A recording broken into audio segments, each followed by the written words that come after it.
démb alaaji dafa am genn kilifa gu la woo ma mais dafa am benn waay yoo xam ne dafa def vidéo ci lu jëm ci wàllum capitaine Touré dafa def illustration. waaw wanewul kanamam. wanewul kanamam. illustration seetaanu ma ko am na ku ma yónnee lien waaye man seetaanu ma ndax moom xam nga man moom damay jéem a góorgóorlu. wanewul kanam. waaw nekk daal alaaji yor ay noppi garmi yor tamit ay bëti garmi. man moom xam naa ne moom. may xase wane man du ma ko seetaan. léegi bu ko defee mu ne capitaine Touré. bi ñu ko enregistré. teg ko ci tës bi teg ko tamit ca rajo ca télé ba. nee na capitaine Touré dafa cité ay tur man ki ma téléphoné moo ma wax de. dafa cité ay tur ci ñu doon comploté Ousmane Sonko ñoom Ahmed Aïdara ak waa Zik FM dañ koo dagg ba ñamba sàlle ci sama patron. ma xamal waa réew mi lu ndaw. gis nga bi njëkkee bind. vendredi. les Échos moo njëkk a bind information bi ci Ousmane Sonko ak Adji Sarr. man dama ko revue de presse. alaaji man dama ko revue de presse man. enregistré ba pare. samay supérieur censuré ko. en commençant par Bougane. damay tudd turam. ne dagg leen lii. bu mu jàll ci rajo bi. déglu de alaaji. ca viol ba. ca viol bu njëkk vendredi lañ ko njëkk a bind fii benn vendredi. mu revue de presse ko. samay kilifa ne lii complot yàq deru jàmbur père de famille lii ak lii nañ ko dagg. censure nag ci rajo lañ ko fekk fii lañ koy ba. dégg nga loolu. alaaj loolu jàllul. bañ demee nag ba mbir mi emballé wu journaux yi chaque jour ñu bind ci. loolu kenn mënu ci dara. obligé. capitaine Touré bi coow li jibee. moom capitaine Touré moo ma nettali de. nee na woo naa journaliste bu siiw. du yow Ahmed Aïdara te du Pape Alé Niang ku siiw ku ñëpp xam. ma woo ko ne ko man la capitaine Touré maa def vidéo bi te ñu ne maa ngi Tuubaa. dama war a wax. ndax dama gis lu jar a wax te dama koy wax. kooku ne ko dinaa la woowaat. Ahmed may insister ci kooku mooy coupé. ba ginnaaw gi laa wut sa numéro. beneen journaliste. nga ñëw enregistré ma. waa ji nag lii muy wax ne. waa ji dafa am ay tur yuñ def ñu dagg ko. ban tur la ñuy dagg. li ñu dagg. émission bi alaaji tourné nañoo capitaine bi lu mat 1 heure et quelque. te seen jotaay 35 minutes la chaque jour ma wax ko fii. Ablaye Wade tourné nañoo moom 1 heure 50 minutes. man ak maître Sall ak Baba Diaw caméraman ñu toog di ko monter 22 heures ba 8 heures ci suba. ba def émission bi ay 1 heure ay 50 minutes boobu seen jotaay wàññi ko seen jotaay léegi 30 minutes 40 minutes la. dégg nga loolu alaaj capitaine Touré nag baayam dafa jugee dëkk ba. daa jugee dëkk ba. ñëw wax i rajo ak i télé ak ci yenn journal yi. ne capitaine Touré mii lii muy wax nii dafa dof. wala ñu liggéey ko. revue de presse naa ko fi. dafa dof wala ñu liggéey ko. tës nañ ko fi sax. voilà man maa ko jur. capitaine Touré nag ngir dindi loolu. mu ne Ahmed sa caméraman bi bu may jël bu ma jël serré. na ma jël large. maanaam na jël samay tànk ba ci sama kaw bopp bi. pour nit ñi xam man ban façon doomu aadama la bu dee dama dof nit ñi dañ ci xam dara waaye sama cursus scolaire ak professionnel fi ma jàngee fi ma jaar Darfour Nations Unies lépp dama koy wax pour nit ñi xam man maay kan bu dee dof naa wala dofuma loolu lañ alaaji li mu ci expliqué man na 40 minutes mu doog a ñëw ci l'affaire Adji Sarr li mu wax ci procureur dégg nga loolu bi muy gëdd commandant Mbengue ni ñu leen forcé ba ñu dem tout alaaj nekk ay 40 minutes sénégalais li leen intéressé woon mooy Adji Sarr bi mu jàkkaarloog gendarme bi jarbaatu Maodo Malick Mbaye bi mu duggee section de recherche ñu doon wax ne ay comploteur lañ dugg na fii génn fii ñooñu waaye jaar-jaaru capitaine bi alaaji yooyu la ñu dindi maanaam fi mu jàngee école bi mu nekkee primaire bi ci maamam waaw ñëw primaire lii ak lii parce que bu ci duggoon li sénégalais yi bëggoon xam Adji Sarr bi mu duggee section de recherche ak ñi ko fi indi ak lam fa wax ba naan ko tonton mbaa duma am problème yooyu noonu kon sénégalais yi duñ ko mën a xam ñun looloo ñu intéressé woon loolu la ñu teg mais ay capitaine bi dafa tudd ay tur moo tax démb j'ai appelé le capitaine. donc dagg tur amu ci. man ban tur lay dagg man nurul naa la genre yooyu. ak man ku may teg pression ba may dagg tur. yaayu capitaine bi ki ko sukk jur capitaine mu baal ma fekk na ma fii ñëw fekk ma fenn ci Ndakaaru ma ne ko nañ daje ci hôtel tel. yaay ji jël oto ñëw ba foofu ànd ak frère am ne ma Ahmed émission bu mu jàll suturaal ma ne ko sa doom du ma ko wor du ma ko trahir dama koy laaj ma laaj ko capitaine bi ne ma teg ko alaaji émission boobu 2 heures du matin laa nelaw barke Mouhamad benn kilifa homme d'affaires woo ma ne ma représentant xalif yi dinañ la téléphoné émission bi bu leen ko teg jàmm commencé na di am mais capitaine bi du ma ko trahir ñëpp la bàyyi ñëw ci man bugaan téléphoné ma ne ma luy solution ma ne ko ku la woo nee ko Ahmed moo enregistré ku ko woo mu ne leen woo leen Ahmed te fenn fi buñ fa yeggoon man je préfère bàyyi démissionner que di wër capitaine bi un ancien ministre économie alaaji woo ma ne ma buñ ko tegulee lii ak lii ak lii ak lii ma ne ko gàddu leen li ngeen am je ne vais pas trahir le capitaine. te booba chaque fois nga woo capitaine ne la tegal. saa yi bu ma paree woo capitaine mu ne ma Ahmed ne me trahis pas dëgg gi dafa war a leer. parce que boobu ñu ko trahir dafa bëri. ñu ko trahir dañoo bëri ba ci ay supérieur am parce que biñ koy rëbb moom wax na ko ci journaux yi ñu may traqué di ma topp may wax samay supérieur ñu may tànkamlu kon supérieur yi ñoo ko njëkk a trahir ma ne ko man du ma woorkat boo tëddee nelawal day jàll barke Mouhamad dee moo ma gënal yow ma trahir la ma bañ la jàllale lan laay capitaine ban tour moo tax quand je l'ai appelé hier pour lui dire am na ko def benn live naan da nga tudd ay tur yoo xamante ni nii nee na ñoo doon comploter Ousmane Sonko tur yooyu dama ko dagg xam nga lan la ma capitaine bi wax dane ma woon man tourné naa page loolu d'ailleurs demee dama am examen 9h 18h mais Ahmed su ma wàccee yónnee ma sa photo man maa lay defal démenti man la capitaine Oumar Touré yow bul démentir de man maay def démenti te li ma la wax nii dama bëgg boo xëyee nga wax ko ci rajo bi Sénégal yëpp déggu man maa lay defal démenti kooku wax loolu. ne da nga ma dagg da nga dagg léegi ma ne ko li ma la dagg mooy fi nga doon waxee naan bi ma duggee primaire léegi mais est-ce que vous avez une fois cité benn turu nit bu ma dagg man mu ne ma jamais naa yaayee gën a foor ñëpp yaayam ci boppam ñëw na ba ci man ne ma bu ko teg alaaji xaalis bu ko teg kilifa diine ku leen gën a foor mais bañ a wor tax na biñ ma ñaanee ci njëkk ak teraanga man it ma ñaan leen ci njëkk ak teraanga. nga def face. pression yëpp oui parce que publier naa ko sama page Facebook ba pare. pression diine pression famille. waaw pression famille parce que man ki ma boole kilifa diine yi sama frère la alaaji sama frère di ma defaral lu ne moom mi ngi may dégg ma ne ko diw mu ne naa ma ne ko saa waa ji mënu ma ko wor laay jël di dagg ay tur mel ni ku dof wala def lu matadi loo xam ne bu ëllëgee ma génn fii ma pare ca loolu démb capitaine bi woo Sonko ma ne ko kooku ndax sa pro la mu ne ma coordonnateur ba ca Paris wax naa ko lu leer del génn di wax ne kii bokkul ci man ñii wuyoo Sonko nag dañu bëri mais kuy jàpp kër kilifa diine di leen saaga kooku bokkoo ci Sonko. ñii toog seen Sonko maa ko woo démb.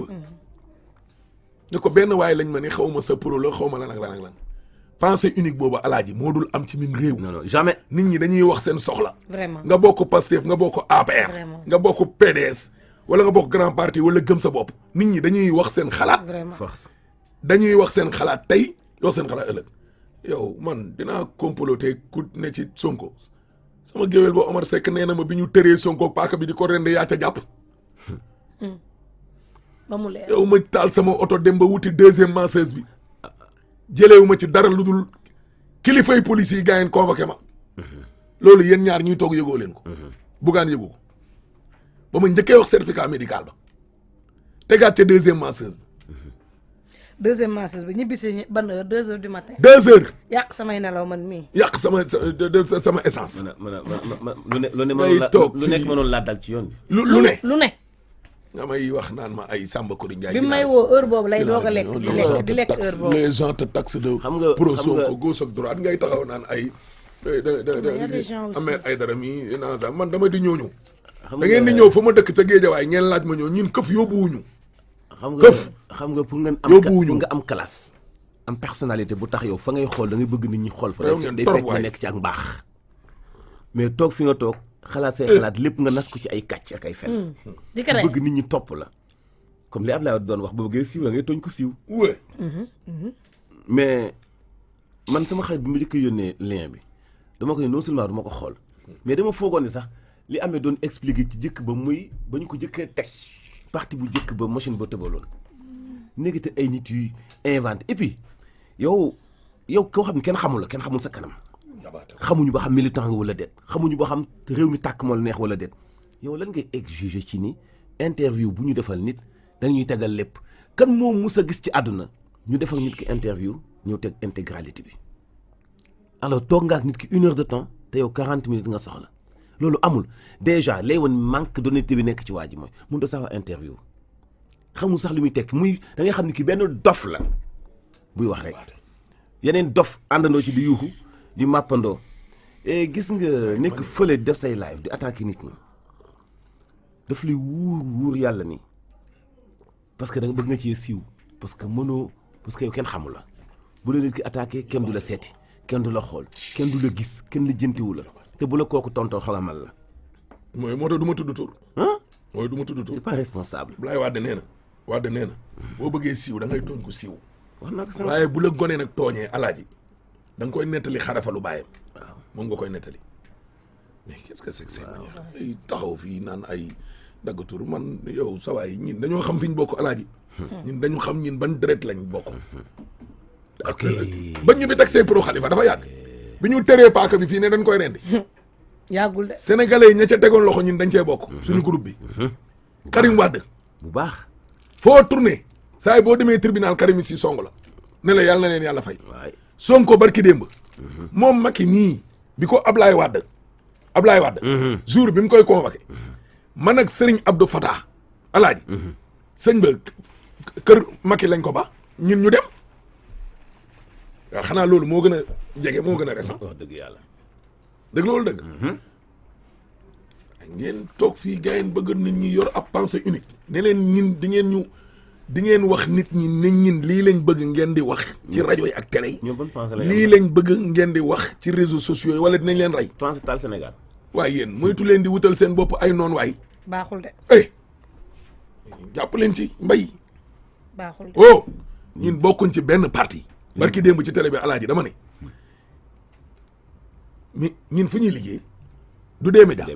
borom D-Média amul parti politique xaw ma mouvement politique. du gëm sa bopp. ñiin ñeent ñuy toog kan moo fi jënd carte membre gëm sa bopp. xalaatuñ ko sax. kenn. bokk sax suñu idée. ku fi bokk gëm sa bopp. man moom bokkuma ci. bokkuma gëm sa bopp. bokkaanuma ci gëm sa bopp. waaye yow kii ngay xam ne sa teraanga fa lay jógee weer wu dee. kooku mënu la forcer nga jënd fa carte membre politiqueal ko. waaye yow te boo doon bokk moo cay gën a yaay. ah yow bokkoo fenn. waaw boo doon bokk. bu ñu doon politique bu doon politique moo ci gën a yaay. man doon politique tey ku yaakaar ma jox la sama carte ku du buggaan dee nga. waaw moo ci gën a yaay. yow nag mënoo nekk foo xam ne kenn xamul la yow xamuñu foo dëkk xamuñu noo sant xamuñu sa yaay xamuñu sa baay xamuñu loo représenté xamuñu ndax am nga jabar xamuñu it nag loo doon léegi nag noowu patriote moom daal la te boo santee Diouf Ndiaye Diop santu Sénégal ni patriote nga xamuñu jaam nga xamuñu lan nga on est tous des patriotes après nag def sa benn live wax say loo xam ne du début à la fin lépp ay nar la dara du ci dëkk. waaye Bako xaste daal moo baaxul. alaaji dama ne. xaste daal capitaine bi dani ma. xoolal démenti bi dama koy bind léegi wan la ko. man damaa foog na su ma génnee cours dama koy posté toog di xaar commentaire yi di leen tontu. damaa foog dañoo dof de. xanaa loolu moo gën a dee. parce que ndox yow yaa ngi waxal nit te kooku nee na la yow da ngay fen waxoo dëgg. muy waxal directement ni dañoo dagg mbiram. ndof moom mu mënut a ne kenn paase. daggul ma dara. ne ko yow ban tur capitaine bi dama koy forcer sax ne ko comme que kon kay yow lii complot la mu ne ma non man du ma ne complot la Ahmed. du ma ne complot la de. dama ne na sénégalais jugé seen bopp. interview bi yëpp alaaji ba tey amul fenn fu capitaine bi waxee ne effectivement complot la te man maa koy forcer sax. waaye pour mu accoucher pour mu génnee mbir mi. ma ne buñ ñu sonal ñoom nañ dem. ñoom ñuy liggéey kenn lijjantiwul la ñuy liggéey xamuñu fa ñu nekk nu ñu fa nekkee. nit ci liggéey di def interview am doo ko wax lu muy teg ak lu mu teg buñ ñu sonal fayuñu télé bi contribuer wuñ duñu ay actionnaire ñoom fayuñu ñu mandat wuñ ñu yónnee wuñ ñu dañu bu doon télé bu doon rajo bi may wax mën leen ngeen nangam taan ci àll ba non attends alaaj bi fi saaga nag billahi ci àll ba la ñuy nangam taan dañ laa fay est-ce que actionnaire lañu est-ce que dañu contribuer est-ce que dañoo xam foo juddoo est-ce que da nga xëy pour ñoom est-ce que ñoo la joxe essence ñoom ban sañ-sañ lañu am ci yow ni la yow boo defee interview nii nga ko war a tege et puis dafa yomb quoi YouTube bi de yow yaay bindal sa bopp titre bi xoolal révélation explosive sur Ahmed Aïdara xam nga le journaliste qui a trahi le capitaine Touré waaye damay bëgg a dee alaaji capitaine Touré jour bi muy départ di dem di wuy ji vendredi ba muy dem di wuy ji xoolal direct laa ko doon am ba bi mu yeggee vidéo yi bi mu tàggatoo ak sërëm bi di dugg ci biir ay vidéo yu émouvante sax ndeysaan ñu yónnee ma ko ba mu demee ba toog fële ba dugg ba toog maa ngi moom ñu continuer di jokkoo ba tey chaque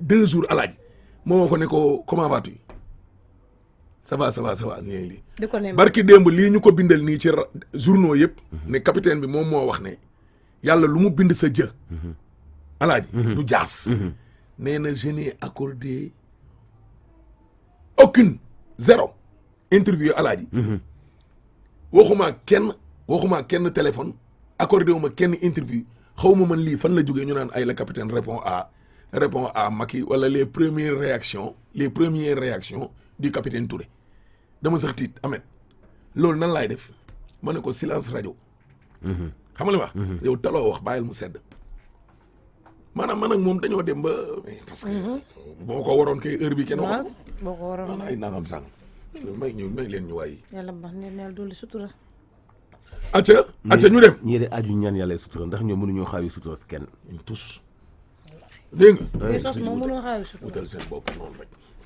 dégg nga loolu alaaj waaye moom yaakaar naa ni moom waa kër Sëñ Touba yeeg waa kër Seydi El Hadji Malick kër kilifa diine yi moom ku leen di wax lu ñaaw ak di leen di jaar fu bon kooku moom yaakaar naa ni moom boo ko waxee am Ahmed Aïdara du ko métti ñooñu kat ay waay yonent bi lañ kon surtout yonent bi ñu tamit boo ko si karalee yi du betti kenn wallaahi c'est-à-dire bu ma defee sama enquête ba pare man ak commandant Abdou Mbengue xam nga commandant Abdou Mbengue bu ñu def enquête bi man la woo si bureau am jox ma enquête bi te bu may jox enquête bi aussi c'est le fruit du destin c'est-à-dire moom bu mu koy def defu ko ndax man fii laa dëkk ba xoolee laa dëkk c'est parce qu'il a confiance en moi et il sait que je n'ai jamais été partial mais nag toutefois saa yu ma mënee jàppale nit te yàlla tax dama koy jàppale c'est-à-dire tout le temps quand je sais que c'est injuste je me débrouille à ce que la personne ne subisse pas l'injustice je trouve un moyen de l'aider parce que moi c'est ça mon principe Adji Sarr bu ma commandant bi boolee ak moom ne ma demal déglu ko xam nga lan la ma njëkkee wax mu ne ma tonton est-ce que lii duma créer problème kaamil baa ngi ni balaa may commencer en fait damay waat c'est-à-dire man kenn xamee wu ma caaxaan je suis un très bon musulman ma ne ko lu tax ngay poser loolu mu ne lii est-ce que sama patron dina ko yëg ma ne ko kan mooy sa patron mu ne sama patron mu ngi hôpital Fann quoi ma ne ko pourquoi mu ne ma bu ko yëgee dinaa am problème donc vous vous imaginez nit di porter plainte contre c'est-à-dire le premier opposant d'un État africain di la laaj est-ce que patronam dina ko yëg est-ce que vous pensez que nit ku conscient dina wax loolu ensuite au cours des auditions bu ñu commencé auditionner ba pare ma ne ko Adji jox ma sa carte d'identité xam nga booy jël auditionner nit vous prenez d'abord sa pièce d'identité nga ñëw nga enregistrer ko nga enregistrer d'abord son nom ensuite vous demandez à la personne de vous dire le nom de son père de sa mère et tout ça mais dans toute son audition lu mu wax rek day bëgg a génn di bëgg a laaj ma ne ko fii nag bu ñu commencé dañuy dem ba pare Adji Sarr génnaat après quand j'ai fini avec Adji Sarr il fallait maintenant entendre un de ses amis Sidi que j'ai entendu Sidi bu ma ko dégluwee ba pare ils sont sortis il y a le capitaine Diouk qui est venu me rejoindre au bureau mu ñëw mu dugg ci bureau bi ma expliquer ko ce qui s'est passé après mu ñëw ci audition mbay bi Sidi Mbaye moom mu bokk si léegi avec les questions qu'on a posées bu ñu paree Mbaye aussi il a eu peur parce que le capitaine a posé des questions rigoureuses mu génn et que capitaine ju génn bàyyi ñu foofu parce que dañ ko woowoon sur une autre affaire léegi Mbaye aussi quand il a fini il a signé le PV il revient vers moi il me dit est-ce que duma si am problème yàlla moo dama est-ce que duñu si am problème ma ne ko bu fekkee ne li ngeen di wax am na mais y a pas de souci ma ne ko ici les gens sont impartiaux léegi quand j'ai fini avec cette fille je suis parti j'ai appelé la patronne mooy la femme qui s'appelle Khady Niang ma ne ko madame où est-ce que vous êtes ma ne ma je suis à l'hôpital de Fann ma ne ko mënoo ñëw ñu entendre la mu ne ma non on peut pas m'entendre mënuma fa ñëw sama doom j'ai accouché d'un enfant prématuré de 7 mois donc je suis hospitalisé te l'enfant a besoin de ma chaleur donc foog ma nekk fa aussitôt après genre yooyu je ne tergiverse pas quand une personne me dit ça que mu ne ma dafa am benn situation boo xam ne da koy très déplacé wu j'ai demandé la permission au commandant ma dem fekk foofu ma entendre que j'ai constaté sur place effectivement que y avait ça mais Ndeye Khady Ndiaye aussi expliqué ma yëpp ñu pare ñu def lépp maintenant on devait convoquer mais quand on a fini les auditions et tout ils m'ont expliqué de façon les PV d'audition jarul ma koy wax Sénégalais yi yëpp gis nañu ko quand j'ai fini donc là il fallait convoquer l'honorable député Ousmane Sonko pour mu ñëw après avoir entendu tous les témoins fait tous les actes je voudrais aussi revenir sur un fait gis nga y a eu des prélèvements qui ont parce que Adji Sarr bu ñu ko entendre ba pare c'est-à-dire il fallait l'amener à l'infirmerie pour ñu examiner ko xam nga nit bu waxee ne dañ ko violer dañ koy yóbbu souvent le médecin regarde et j'ai demandé à un gradé de l'unité mu jël ko yóbbu ko à l'hôpital principal pour ñu xool ko mais il s'est trouvé que au lieu de l'hôpital principal ils sont partis à l'hôpital général de Grand Yoff en général on va là-bas alors que la fille dans son audition lenn loo xam ne nee na moo ko bind que moom guddi gi dañu ko jël yóbbu les gens ont lu mais dafa dem ñu yóbbu ko foofu on l'a mis sur une table ñu xëccal ko ay affaires après def ko ci ay affaire dëj donc je me suis dit que ce qui s'est passé c'est que c'est le prélèvement de la nuit donc ce prélèvement là il n'est pas crédible parce que quand on prélève avant la réquisition donc la preuve là n'est pas recevable c'est-à-dire ñun dañuy def d'abord réquisition parce que après xamoo loolu fu mu jógee donc ça c'est une preuve qui peut être remise en cause en tout cas à la section de recherche connaissant le commandant Abdou Mbengue et toutes les personnes qui travaillent là-bas personne n'est jamais venu à la SR en tout cas pas à ma connaissance di ñëw di mais vous aussi vous imaginez quelqu'un vient vers vous porter plainte gis nga ñun SR nit day ñëw nii fekk xamuñu la ni la dañoo sàcc léegi sama moto commandant bi ne la jëlal oto léegi topp ko on part on règle le problème on revient quand quelqu'un vous dit que j'ai été violé après violer c'est violer la personne humaine quand on vous dit que je suis violé ça c'est important toutes les fois où quelqu'un s'est présenté à la SR ne la dama ñu ma violé le commandant a pris toutes les dispositions pour que la personne soit prise en compte tel qu'il le faut. mais principal ngeen doon yóbbu. principal lañ doon yóbbu. mais pourquoi yéen au gradé boobu noonu nga ko jox pour mu yóbbu. c'est pas un haut gradé on dit gradé. waaw gradé c'est MDL chef. waaw nga jël ko. waaw boole ko moom pour mu yóbbu ko principal. sûrement xam nga comme. mais pourquoi ci diggante bi ñu yóbbu ko CTO. là je ne sais pas pourquoi mais sûrement. comme cette fille là elle était innocente xam naa il a fallu faire croire que kooku moo xam li ko daal ba pare. c'est toujours ça c'est toujours dans les manipulations que kenn moo ko war a wax ne médecin bale xam na lu xew nañ ko yóbbu foofu moom mun na def sinon nous normalement on l'amène à l'hôpital principal. quand on a fini toutes les auditions il fallait amener une convocation pour l'honorable député Ousmane Sonko. J'ai pris la convocation, j'ai pris mon véhicule, je l'ai écrit d'abord un SMS. Ne que bonjour honorable député Ousmane Sonko, je suis le capitaine Touré, officier adjoint à la section de recherche. On a reçu une plainte contre vous et on m'a chargé de vous joindre pour les besoins d'une convocation. Il me répond pour me dire que j'habite à la cité Gorgui, je ne me rappelle pas, cité Gorgui, adresse. Le lendemain, je l'avais dit que je viendrais à 10h. À 10h, je ne suis pas venu, il m'a réécrit un message pour me dire, monsieur Touré, à quelle heure vous viendrez? Je dis que je suis en route. J'ai pris mon véhicule, je suis parti à la cité Gorgui, je lui ai remis la convocation qu'il a déchargée et je suis revenu à la section de recherche.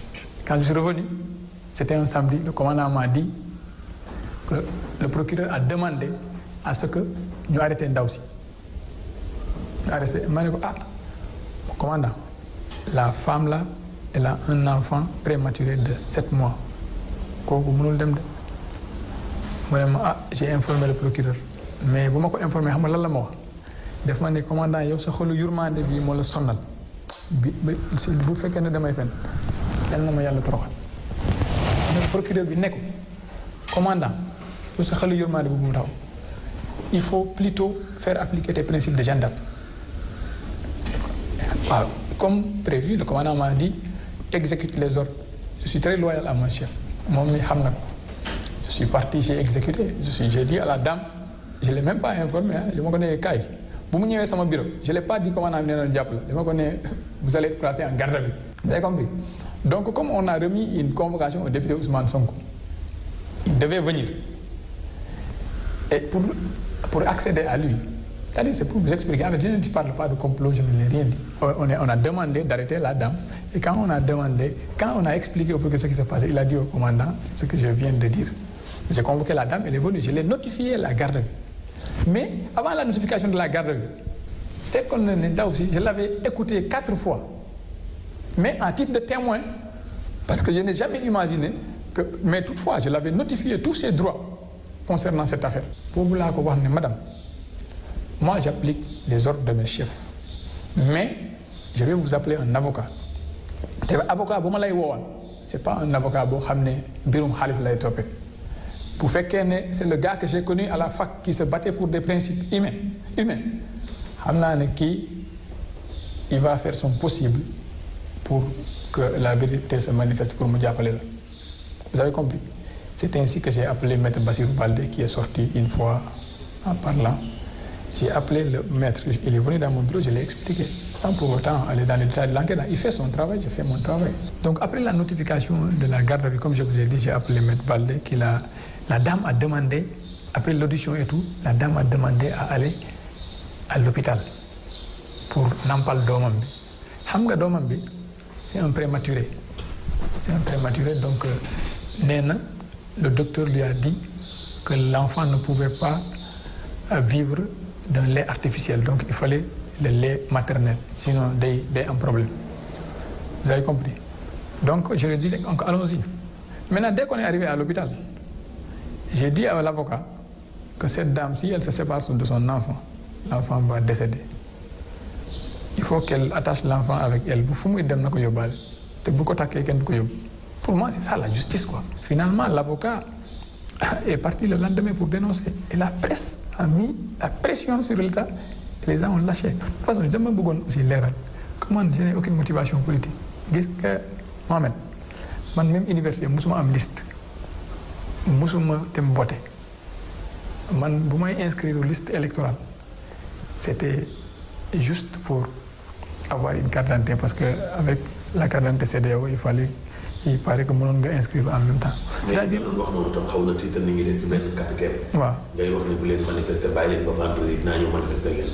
vous savez quand vous cherchez man je suis un militaire comme je vous dis dama am stratégie gis nga état quand vous voulez un résultat il faut demander plus grand même quand vous voulez demander du carburant à l'État vous voulez 5000 litres demandez 10 000 litres vous aurez vos 5000 litres donc quand tu demandes la démission avec ce que je sais ils avaient peur que la jeunesse me suive ma wax dara ñu suivre ma donc ça a joué c'est pas dit que je suis la cause mais je sais que ça a joué li ma tax a jóg c'est pour dire xam nga Sénégal fu ñu toll actuellement à cause de cette affaire il y a eu beaucoup de personnes qui sont mortes il y a eu beaucoup de problèmes gis nga pourquoi j'ai demandé à ce que les personnes responsables démissionnent lii moo tax. pour yow complot la quoi. mënuma wax complot comme ni ma la wax encore une fois moi j'explique ce qui s'est passé gis nga bu ma demee ba remettre sama démission donc j'ai besoin d'expliquer que ñi ñi yegg ko après je vais me rendre à mes autorités militaires ils vont faire la procédure me concernant il y a pas de souci ce que je dis je ne regrette pas et je l'assume je n'ai aucun problème. pour yow après dañ lay jàpp. je vais non gis nga yaakaar naa ne man bu ñu may jàpp. c'est-à-dire j'ai pas peur que ñu jàpp ma gis nga formation bu ma def moo gën a métti ay jàpp tous les responsables dans cette affaire une enquête doit être ouverte ñooñu ñëpp ñu jàpp leen le procureur mooy li ma la wax comment on peut nit wax la ne xale bi 7 mois la am nga ne ko non non yow sa xolu yurmande bu fekkee ne c'est un procureur de la République xam nga on est un procureur de la République pas un procureur du président de la République bu fekkee procureur de la République vraiment yaakaar naa ne bu ñu la waxee loolu war nga nangu mais nga wax loolu ba ñu dem hôpital on a créé un scandale là-bas hôpital je tiens à témoigner tout ce qui était à l'hôpital ba minuit foo xam ne des enfants sont en réanimation là-bas ñu nekk fa di indi fa ay coow c'était vraiment triste. ñan ak ñan ñoo war a démissionner pour yow. à mon avis xam nga nag loolu damay bàyyi sénégalais yi juger te man wax naa li may wax c'est-à-dire sénégalais yi bu ñu fekkee ne que man li ma wax nii ça vaut la peine que le procureur de la République démissionne ou que le ministre de la Justice démissionne yaakaar naa jar na vous savez le ministre de l'Intérieur moi je considère que c'est un collègue du ministre de la Justice normalement war na xam luy xew. mais pression bi wala ñi lay topp rek moo tax nga. non démissionné wala. du loolu rek c'est parce que comme je vous dis mes principes ont été bafoués vous savez quand je suis un officier de gendarmerie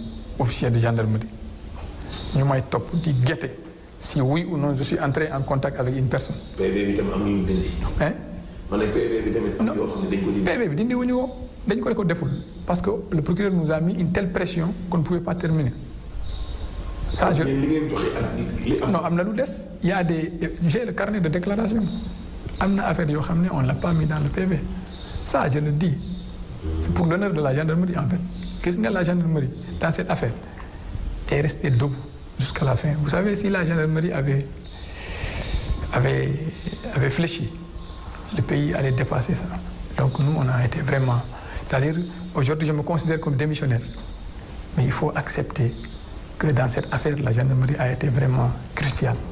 non xam nga gars yi li ñu doon wax naan am na sax d'ailleurs ay benn gendarme ak benn policier. yoo xam ne arrêté nañ leen. ak ñeneen ñoo xam ne tamit fi mu ne nii ñu ngi leen di surveiller. maanaam Sonko dafa am sax ay militants. dans l'armée. léegi je voulais vous dire une chose xam nga mooy li ma bind ci sama démission je disais que je défie quiconque de produire une preuve matérielle à part le message bu ñu yónni wante ak bu ma demee këram que j'ai eu un contact avec Sonko wala avec une personne autre que peut-être il y a certains avocats moi je suis officier de gendarmerie je suis un enquêteur am na par exemple maître Tall vous vous rappelez l'affaire de la drogue là les 675 kilos c'est maître Tall qui était l'avocat du blanc.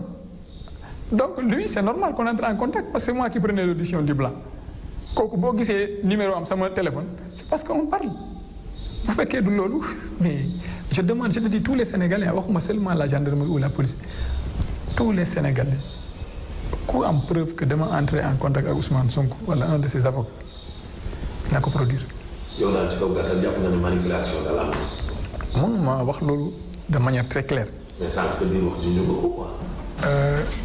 En fait comme je te dis encore une fois damay bàyyi sénégalais yi ñu tirer ay conclusions c'est-à-dire waruñu lakk suñu réew si dans ces genres de détails. non maanaam kuñ violé mu ñëw. waaw porte plainte ba pare ñu déglu la ba pare nga ñëwaat. waaw ne mbaa lii du ma ci am problème. comme si yow dañ lay yónni ne la demal porte plainte. loolu laa la wax gis nga comme je l'ai dit au départ moi j'ai établi plus de 1500 procès-verbaux c'est l'affaire la plus simple de toutes les affaires que j'ai faites c'est-à-dire moo tax ma ne la boo bëggee xam man maay kan il faut aller écouter les gens avec lesquels je travaille ñooñu mën nañ la expliquer kan mooy capitaine Touré moi je ne suis pas violent c'est-à-dire moo tax comme ni ma la sama vidéo boobu mu fuité tout ce qui ma ko des moo appelé mu ne ma ah mais mon capitaine yow yaa nekk si vidéo bi man leen ah man la de mais comme je vous dis gis nga booy boo bëggee dem fenn bu nit ñi xamee fi ngay dem. doo fa yegg moo tax tu es obligé. waaw léegi sa émission bi. waaw boo paree fii da koy yóbbu. damay dem après SR c'est-à-dire moi je pense c'est ça qui sécurise ma vie comme nit ñi dañ may topp di xool ne est-ce que xam naa dara xamuma dara je me dis que bu nit ñi xamee ne man dinaa wax dara mën nañ ma rey donc léegi ma wax benn yoon di ma xam gis nga nit ñi di am na ku ma je regardais je vérifiais un commentaire je vérifiais les commentaires ma gis ku bind ne capitaine bi il a peur il est à Touba. Vous savez, quand vous êtes porteur d'un message, rien ne vaut d'aller affronter la mort. Le général de Gaulle, quand il appelait les Français à résister, il était à Londres. Il n'est pas venu se battre. Pourtant, il est arrivé à convaincre les Français. Donc, bu fekkee ne yaakaar nga ne yow li ngay wax mun na changer dara jarul ngay dem xeex toogal rek nga wax ko bu fekkee changé na baax na bu fekkee ñii ñi gëmuñu la nga dem toog. man luy sama maam te di ko remercier di ko gërëm lu bëri c'est-à-dire elle m'a éduqué sur des principes yoo xam ne mosul bëgg ma wàcc la vérité c'est-à-dire li may def ni c'est elle qui me l'a inculqué donc ce qui fait que maa ngi koy massaw bu baax a baax je sais que actuellement il paraît qu'elle a même organisé ay jàng kaamil foofu pour que je puisse vraiment yàlla jàppale ma mais je voudrais que quelqu'un comprenne que c'est li ma yare si loolu laa nekkee donc je ne suis que mon destin c'est-à-dire gis nga PV affaire bi c'était mon destin c'est-à-dire on était 3 capitaines à la SR commandant bi woo ma ne ma demal def ko donc bu fekkee dëgg dafa war a feeñ da ngay wax expliquer lu xew bu ma reconvoquer demain wala nit interview bi ma feneen j'essaierai de dire la même chose je suis vraiment très honoré d'avoir servi pour ce pays merci